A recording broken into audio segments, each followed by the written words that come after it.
Bonjour, bonjour, tout comme la semaine dernière où il y avait de multiples sorties de Hulk, je vous ai fait une vidéo sur les trois sorties de Hulk à retenir la semaine précédente. Cette semaine, c'est Venom qui nous offre une double dose de venin, donc voilà, Venom, avec le second tome de la série actuelle. Vous lisez à mon visage tout le bien que j'en pense, et Venom Level Protector, donc une série qui revient sur le passé de Venom. Alors, Venom, pour rappel, c'est sa première plus ou moins apparition, enfin l'apparition du symbiote, qui ne s'appelait pas encore un clintard, et qui ne s'appelait pas encore un symbiote, c'était juste un costume intelligent et plutôt bien foutu. C'était dans Secret War, voilà, on voit Peter qui va vers une machine extraterrestre pour recoudre son costume. Cette machine extraterrestre, il se trompe en fait, et c'est une sorte de prison qui lui donne le symbiote. Et il trouve que le costume est trop cool, il est noir, il se dit qu'il doit jalouser un peu le costume de Spider-Woman qui fait son apparition aussi dans les guerres secrètes, qui avait un costume noir aussi, avec une araignée blanche. Et en fait, il a plus besoin de toile parce que c'est de la toile organique. Bref, ça c'est le symbiote. Venom en tant que tel, avec Eddie Brock qui reprend le symbiote et qui devient donc l'un des super vilains devenus super héros les plus appréciés dans l'univers Marvel. C'est dans le run de David Michelinie et Todd McFarlane de Spider-Man disponible. L'intégralité du run en 2 icons, hein, petite collection partie trop tôt. Tiens, d'ailleurs, je viens de découvrir que en Italie, il y avait un truc qui s'appelait Panini Icons. Et les Panini Icons en Italie, c'est des espèces de cartes collector sous plastique, machin. Est-ce que du coup Panini Italie a pas voulu dégager les icons français pour éviter la confusion? J'en sais rien. Mais ouais, j'ai découvert ça récemment. J'ai vu Gunmu en version spéciale Panini Icon. J'ai fait what the fuck. Gunmu c'est un manga. Et en fait, c'est donc une carte sous plastique. Voilà. Et ça s'appelle la collection Panini Icons. Donc, je digresse, pardon.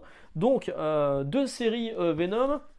Celle-ci, donc, c'est la série en cours, c'est la série régulière, euh, à la fois scénarisée par Alewing et Ramvi.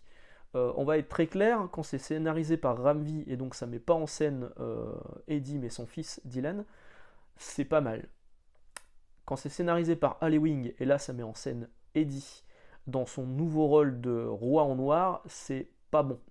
Mais vraiment, vraiment, j'avais laissé une chance au premier tome, j'avais trouvé ça moyen.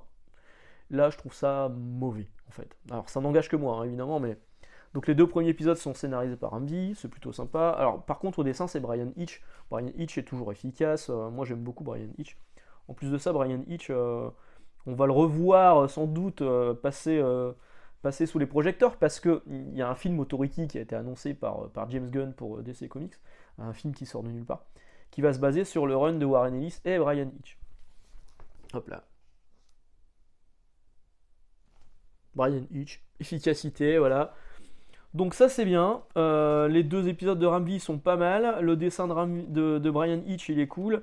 Et après dès qu'on passe sur Alewing, on a l'impression qu'il veut... Putain, j'avais même pas fait gaffe, il y a du ghosting. Je sais pas si on dit du ghosting. Je sais pas si vous le verrez là. Mais sur le personnage, on voit le cadrage qui est en face. Qui est en face ou qui est derrière? Putain, je viens de m'en rendre compte. Qui est derrière. Ah la vache. C'est le cadrage de derrière. Ah ouais, ah bah c'est du beau papier, hein. Papier glacé, nickel. C'est imprimé où ça? En Chine, en Inde? En Eure-et-Loire? J'en sais rien. Imprimé où? En Italie. Ah bah j'aurais pas dit la vache. Putain, je suis choqué. En fait, je l'ai vu avec la lampe de youtubeuse, hein. Ça se voit pas trop, sinon c'est pas trop gênant. Mais bon, bref. Donc, Alewing, quand c'est la partie d'Alewing, on a l'impression qu'il veut nous refaire du Immortal Hulk. Alors, Immortal Hulk, il avait créé tout un lore et tout un univers dans l'esprit de Hulk avec la fameuse porte verte. Là, pour Venom, donc sa partie à lui, scénarisée par lui, il nous fait des coups de voyage dans le temps, de voyage dans l'espace. En fait, comme c'est le King in Black, Eddie, il peut, le roi en noir, il peut s'incarner dans n'importe quel symbiote partout dans la galaxie et également dans le temps. Et donc il se retrouve coincé dans une espèce de prison dans le futur avec d'autres rois en noir. Il y aura une révélation là-dedans, hein. forcément, comme on parle de voyage dans le temps, il y a un personnage qu'on va beaucoup voir apparaître aussi dans les comics Marvel dans pas longtemps, vu qu'il va faire une forte apparition dans le prochain film Marvel à sortir au cinéma, à savoir Ant-Man Quantum Mania. Donc vous avez compris de qui il s'agissait, donc forcément ce personnage fait une apparition aussi là-dedans, vu qu'on parle de voyage dans le temps. Et c'est pas bon en fait, c'est inutilement compliqué. En fait, on termine les épisodes de Ramvi en se disant ah j'ai envie de voir ce qui va se passer après, et boum on passe à Halloween qui part sur un truc complètement différent, qui essaie de raccrocher les wagons à un moment avec un personnage qui était dans les épisodes scénarisés par Ramvi, mais non, c'est inutilement compliqué, ça sert à rien.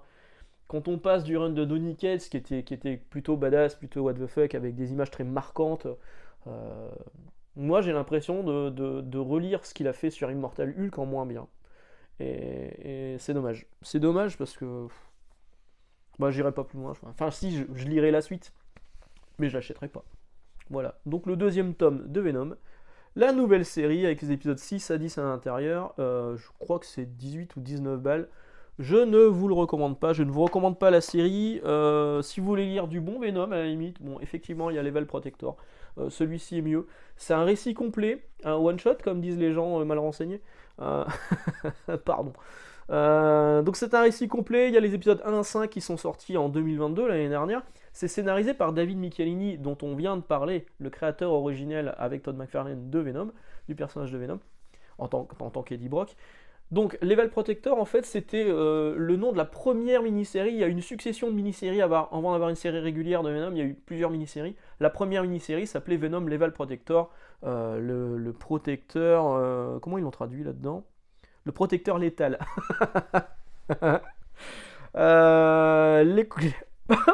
Pardon, je me marre, du coup je m'étouffe.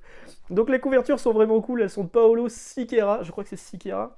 Siqueira ou Siguera? Je sais jamais. Je sais jamais. Ils l'ont pas mis? Ils l'ont pas mis. Bon, sérieux. Ok, donc en fait tu le devines tout seul, quoi, c'est ça? Ah non, ils le mettent après sur les trucs. Siqueira, non, j'avais bien dit. Donc les couvertures, elles sont vraiment cool. Au dessin, c'est pas lui, par contre, c'est un mec que je connaissais pas. Un italien, dessinateur italien. Il s'en sort vraiment bien. C'est Ivan Fiorelli. Et franchement, il y a des pages qui sont plutôt cool. C'est pas non plus du Todd McFarlane, on est d'accord. Mais on retrouve un petit peu l'esprit des premières mini... Là aussi, il y a du... Non. On retrouve aussi l'esprit des premières mini-séries de Venom là-dedans. Donc c'est normal. David Michelinie a fait de cette mini-série-ci la préquelle de la première série Venom. Voilà. Donc c'est plutôt sympa.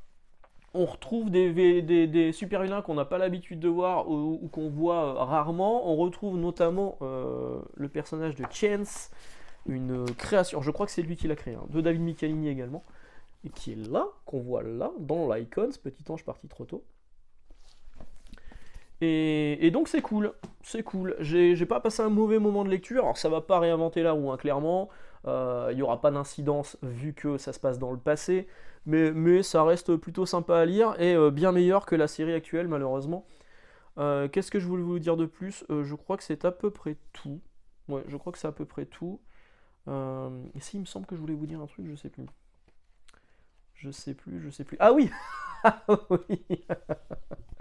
Vous savez qu'ils mettent un éditorial au début. Là, ils mettent un éditorial au début. Voilà.